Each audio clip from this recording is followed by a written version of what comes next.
The following is a Kingfisher Media production.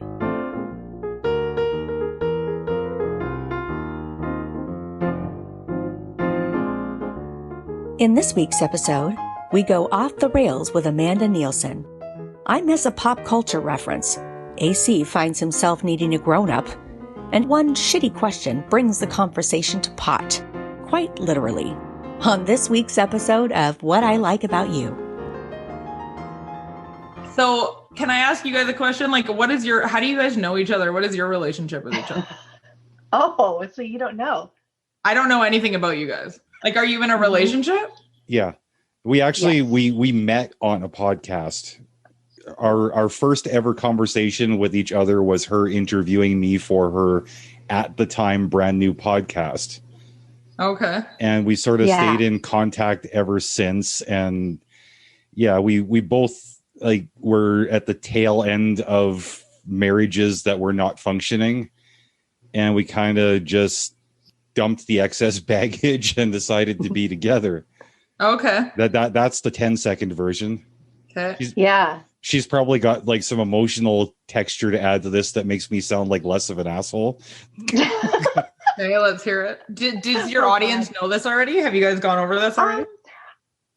I think everyone who's listened to maybe every single episode from both of our both our individual startup projects or whatever, knows, because, he talks a lot about it on his show, Turn Up the AC. He shares a lot of stories about us. And, we do talk a little bit about it on certain episodes. Again, my first episode of my show, which is Why Can't We All Just Get Along? That was our first conversation. Mm-hmm. And then I didn't really know what I was doing as a podcaster. So he was kind of helping me along, and then ended up guest hosting for my show to interview me.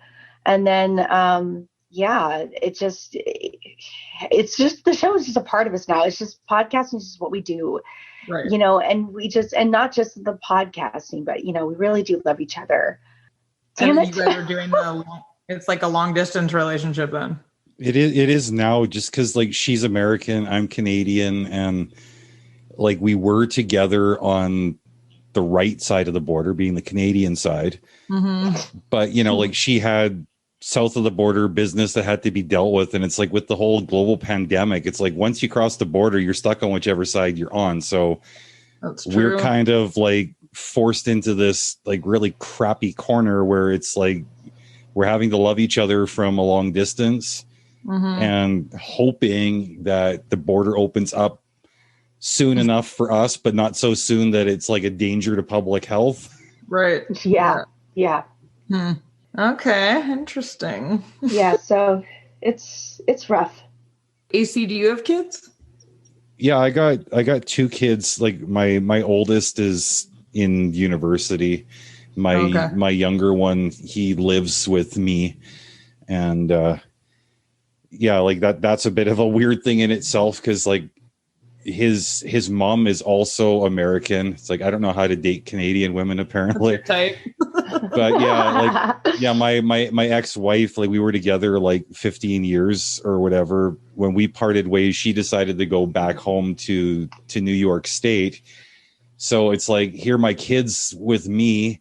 His mom's on the other coast in another country, and he hasn't seen her in almost 2 years. And how old is he? He's 13. So it just, I don't know, with COVID, there's a lot of different challenges that come up that people don't think about. It's not just about do you have to wear a mask when you go to Walmart? It's some of us are dealing with some pretty real stuff. And I don't know, we don't have the everyday, we don't have the mundane right now. So I don't know, I almost start craving just a little slice of boring sometimes, the pre-COVID life that none of us can really remember too clearly. Yeah. You've got kids, younger ones too. It's how has your normal changed with just trying to keep them engaged and entertained when they're basically imprisoned in the house?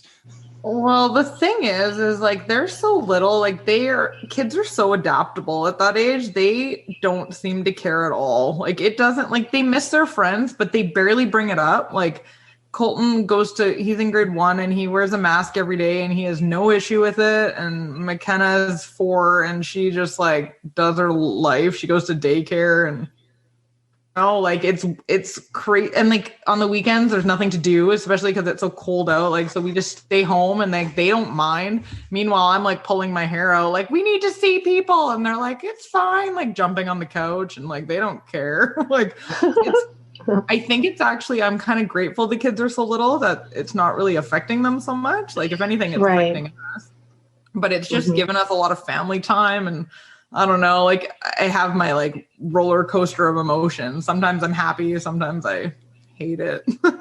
Right. Yeah. I mean, like you're doing that YouTube channel where you're mixing drinks. So I mean, like the lockdown, if nothing else, it gives you more time to drink, right? The problem is like all I do is eat and drink because you need something to look forward to. And it's like, 5:00, I can make a cocktail. I'm like one of those monsters where I've actually like lost weight during this whole thing. I hate you. You want to unpack that a little bit? Yeah, we gained a bit in the beginning, and then it was just the opposite. Yeah. No, it's weird. It's like I'm exercising and weighing less at the same time. You fucker. Probably all the stress. It's probably all the friggin' stress. That's probably what it is. That's all it is. Yeah. That's all it is. Like guys just lose weight easily too. Men are assholes. Well, we also lose hair, so it all kind of balances out. Yeah. True. True. Mm-hmm. Okay, so like we're trying to find like all kinds of common ground here, and I feel like we're finding it. I'm kind of curious. We get away from like the substance of this conversation and like pull things back to the superficial. I was on a podcast last year and this guy asked me just like a bunch of like questions, and I thought like he actually learned a lot about me from my answers to these things. I just want to like hit you with a couple of these like superficial questions, and don't feel obligated to like answer briefly. If something just like strikes you and you need to unpack, just let it go. Let's do it. Okay, dogs or cats? Neither. Okay, like let's stop right there. Yeah. I know this makes me a terrible person, but I'm not a pet person. The idea of pets gives me like such like, like I'm okay. So I grew up with cats. I was always fine with them. They're just like whatever to me. Unfortunately, I've developed an allergy, or I probably would have let my kids get a cat by now. And like, I just, whatever, cats are nothing. Dogs are like, when my friends have dogs, I'm like, I can fall in love with a big dog that's like super well trained. And I have some friends who have like very nice dogs. My neighbors have this dog that actually just passed away like a week ago, and it actually broke my heart. Do I want to own a dog? Absolutely fucking not. Okay, so that kind of tells me that this might tell me more about you than I think. Okay, so I have a question. So you don't like dogs? Do you like I love dogs because they're so affectionate. They love you and they lick you and kiss you and just they always love you like no matter what. And they're just so sweet. It's like, are you the type of person who likes affection? I like affection from humans. Like my kids are constantly like we're cuddling and they get so many kisses all day long, and I'm always holding them and rocking them even though they're too big to be rocked. Like I have nothing against affection, but I don't want like a dog to be like on my couch and like your hands stink when you're done touching them and like I don't know, like and they're always sniffing crotches. I'm like, get out of here, like fucking dog. Like, I don't see the point. I don't see the point of like taking something that's like an animal and putting it on your couch. I don't get it. Thank you for listening to What I Like About You. Please remember to like, follow, and share. Okay, next question. No, I love every bit of the answer. That's fantastic. Except the problem is my husband. Okay, I've told this story before, but I'll tell it again for the new listeners. When Karsten and I first met, I said, I have got 2 non-negotiables when it comes to relationships. And these are probably going to be a big one because he really wanted to date me. And I was like, whatever about him. I said, I don't like God, like no religion. I hate it. And you have a cross tattoo on your back. So this might be an issue. And the second one is I don't like animals. And I know you love dogs. And he's like, no, it's fine. Like the cross tattoo, it was in a bad time. I'm not religious. And dogs, I can live without dogs. But like, he was bullshitting me. He just wanted to get in my pants and then sucked me in. And then he told me the truth. He's not religious, but he wants a dog. But it's been 12 years and we don't have one yet. So.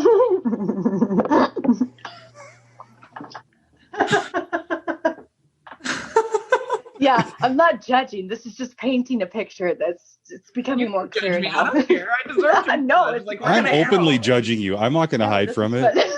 Yeah. People who don't like dogs are fucked. I'm one of them. It's true. Okay, well, here's the thing. It's like, I think most people just expect that there's going to be like 2 camps. There's going to be the dog camp and the cat camp. It honestly never occurred to me that there would be a I hate animals camp. I just assume everybody loves one or the other. You know, Monica's in the same camp as me. Well, really? I know Monica is, but like, okay, like we talked Monica like right up. Like there's a lot of things I think are super awesome about her, but like this is one area where I'm sorry, like she is a stone cold monster. And so are you. That's how we bonded at work. I remember specifically being in a meeting with her and somehow it got brought up. And I'm like, you hate dogs too? I hate dogs. And like, oh my God. Did we just become best friends? Did we just become best friends? Do you want to go do karate in the garage?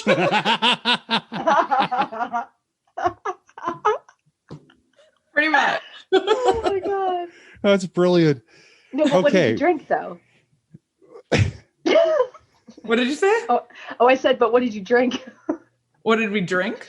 Yeah. When? Yeah. I'm lost. When you started. Never mind. I missed that. Sorry. And there is no way I'm editing that out either. Oh, Jesus. You're a jerk. I mean, like, yeah, I said, know. What did you drink while you were practicing karate in the garage with Monica? It's a movie reference. There would be some. Definitely red wine. Okay, so speaking of drinking, coffee or tea? Coffee. Why? Black coffee all the way. I don't like tea. Black, fine, like your animal hating soul. Black like my soul. That's exactly right. I don't know, like tea. I like tea. I have nothing against tea, but I'm a very impatient person and boiling the water and waiting for it to steep makes me crazy. I don't have the time. So I usually will just make a Keurig coffee. It takes way less time, which is like actually an insane reason to only drink coffee. Like I made a tea yesterday and I was like annoyed at how long it took. So no, but the thing is, it's like, I think based on your answer of like coffee over tea, I mean, like that already, I think would answer the shower versus bath question too. Like you don't have time for the ritual. Yeah, I don't have time for baths. No, it depends though. I had a bath a couple nights ago because I was so sore from exercising. So I'll have a bath like once a month, once every 2 months, but I'm not really a big bath person. You do wash in between though, I hope. No, of course not. It's a recession. I'm trying to save water.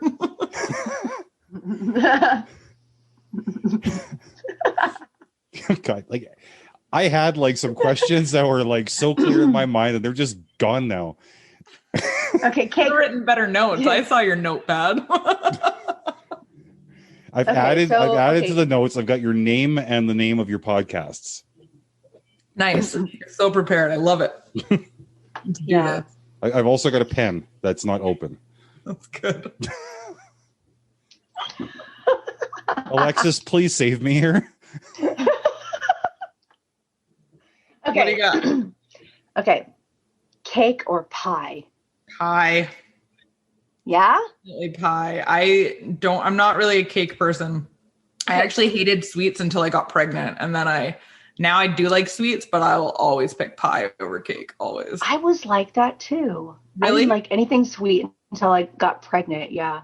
And then did weird. your sweet tooth go away, or did you keep it? No, I kept it. Yeah, me too. It's so bad. Like I used to I would turn down chocolate, I would turn down cake, I would turn down dessert. Now I'm like, what dessert? Like Yeah. No, I feel like I inherited like in reverse, like all of my children's bad eating habits, like for being pregnant with them. Like all of a sudden it's just like, I want to drink gallons of orange juice one day. Another day, it's just like the candy, that's all you want.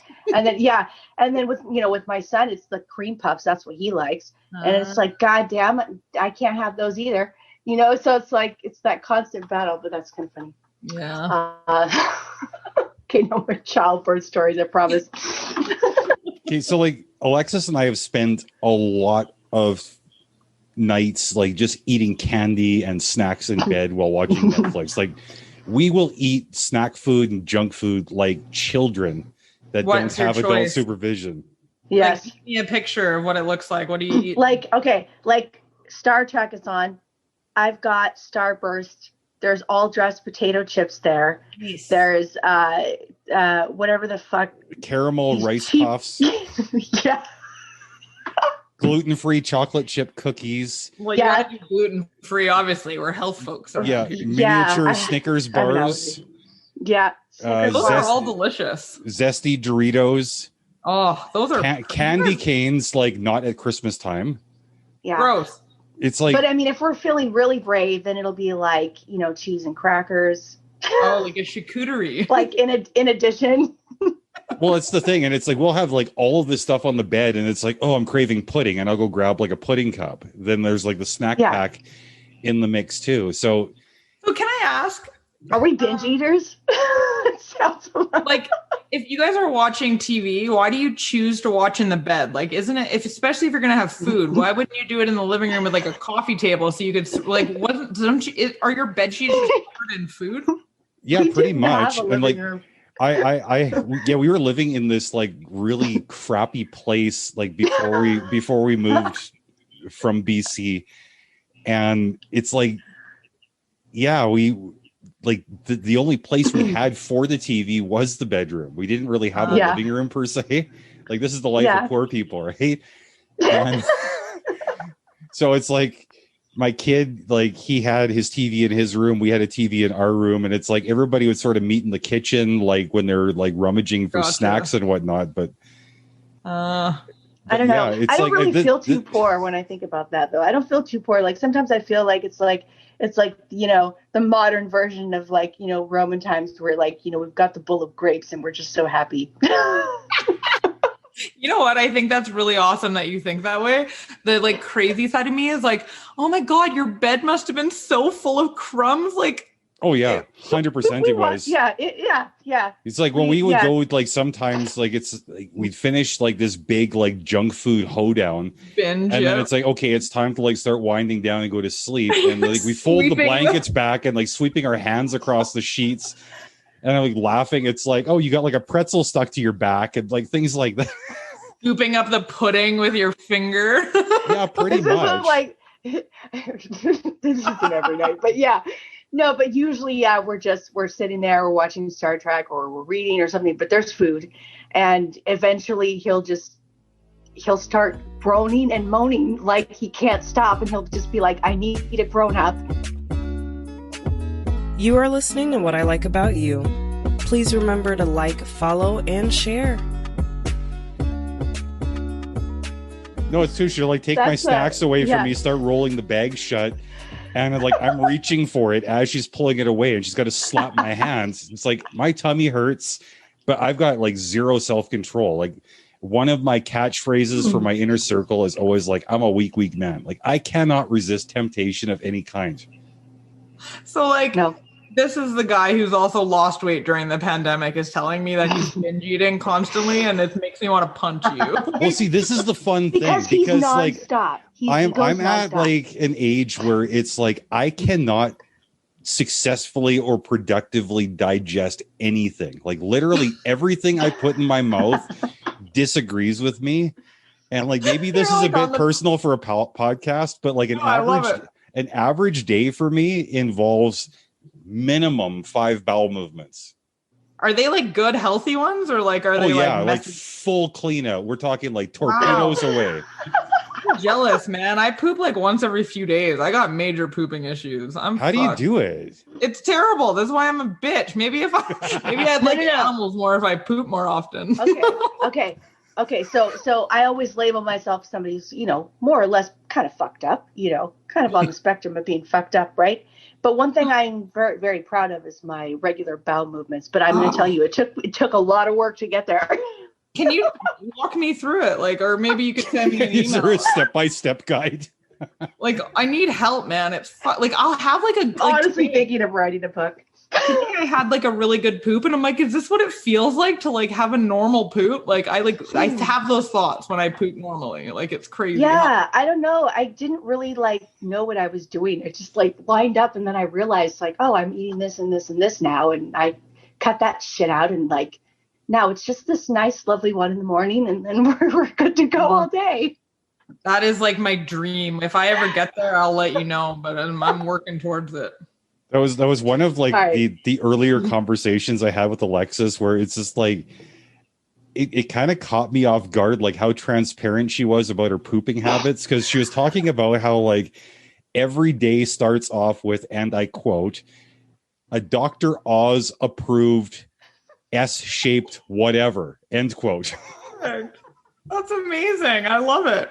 I think that there is nothing wrong with, my favorite thing about people is when they're honest like that. Like when you meet somebody and they're like, how are you doing? I'm good. The weather's good. COVID sucks. It's like the basic conversations. I'm like, yeah. I want somebody to tell me how they poop the first time I meet them. That's how I know they're like my kind of person. Yeah, not just like how often, but like what was the color and consistency? Like, when you squished it through your fingers, did it feel like rich soil? Well, I mean, I figure if we're going to start owning our shit, we might as well start with the You may as well play with it at the same time, right? Yeah, literally own that. Okay, we're coming up, believe it or not, on the 1 hour mark here, and like the conversation has literally gone to shit. Are we all ADD here? All of us? It's seeming that way. I don't think so. Oh, okay. Okay, so this is like the fun part in the show where we kind of go around in the circle now that we've kind of got to know each other. And as usual, because I bring it up, I always like to put Alexis on the hot seat. So, Alexis, what do you like about Amanda? She's fucking fun. She's fun. I like that she is okay to say that she disagrees with something. But you can still laugh and talk with her, and she's still your friend. She's not, I wouldn't say that you come across as an asshole, Amanda. I think that you're a really fun person. I think you're really sweet. I think that you're smart, and I think that you're very genuine. And it's been really, really great talking to you this past hour. I'm totally being 100% sincere. Fun. I like doing this stuff. This is awesome. I agree. No, and like what I like about you, Amanda, it's like it's a lot of the same stuff. It's like I always appreciate when I can trust that I know where a person is coming from. And because like you're not afraid to address things that make you look like a jerk. Mm-hmm. Like you just own things so easily. It takes my guard down. It makes me feel like, okay, I can be just as transparent in an atmosphere that is free of judgment and consequence. Mm-hmm. That's how I try to go about my life. Like I hate feeling that somebody's going to be judging me. So I like to be open with my own shit, because I feel like in my experiences, when I'm open about whatever is crazy about me, other people are more open with their stuff too, Yeah, well, it's pretty true that, everybody is on their own journey. We're all discovering new things. We're all learning and growing. And, I don't think any one of us can ever say in our lifetime that we've ever, arrived at this peak of our life where, we can possibly learn anything else or grow anymore. I just feel like that's always going to be the case. And I don't know, it's been really great talking with you. I can't really say much more. I mean, it's just, listen to the episode again. People share it with your friends. It's been really great talking with Amanda. AC, do we have any other questions for Amanda before we wrap it up? Yeah, Amanda, if somebody wants to find your podcast, your YouTube channel, like just anything about you online that they could use to stalk you or be entertained by you, what's Please the best way to me. go about that? I'm on Instagram at It's Really None of Our Business Pod, I think I don't know. We've changed it a bunch of times. This is terrible. I'm terrible, like, plugging myself, but I'll give you all the links. I have a podcast called It's Really None of Our Business. You can find it on YouTube. There'll be links in your guys' show notes, I assume, because I'll send them to you. Me and my husband started a YouTube channel where we make cocktails. So you can just watch me and him bicker as we shake up some fun drinks. And then I have my own podcast. I haven't released an episode in a while because I was kind of taking a break from it. But I do really like doing this kind of stuff. Reminds me how much I love it. So I should probably get back at it. And it's called Tell Me More with Amanda Nielsen. And that's just me being super nosy and pretty much doing this. I'll just pick somebody and have a conversation with them about their life and whatever. And there's some really cool episodes on there. So you guys should check it out. Yeah, like I have to say, for anybody who's listening, I have watched your YouTube channel. I have listened to both of your podcasts. The YouTube channel is a lot of fun. Anybody who hasn't yet should definitely check it out. It's just like you feel like you're right in the kitchen with Amanda and her husband while they're just like doing normal people stuff, making drinks, having a laugh. Like this is stuff that we can all relate to. The Tell Me More podcast, I really hope you keep producing more because you've had such great content so far. But I like, not to minimize your other work, the crowning jewel in your podcast empire really is It's Really None of Our Business. Like the conversational dynamic with you and Monica Vandermeer is like fantastic. You cover like subjects that like everybody's thinking about. It's raw, it's honest, you're not afraid to laugh at serious stuff. So everybody check these things out. Links in this week's show notes. Amanda Nielsen, it's been an absolute pleasure having you with us. Thank you. Thanks, guys. This was so fun, and I really, really appreciate you guys having me on.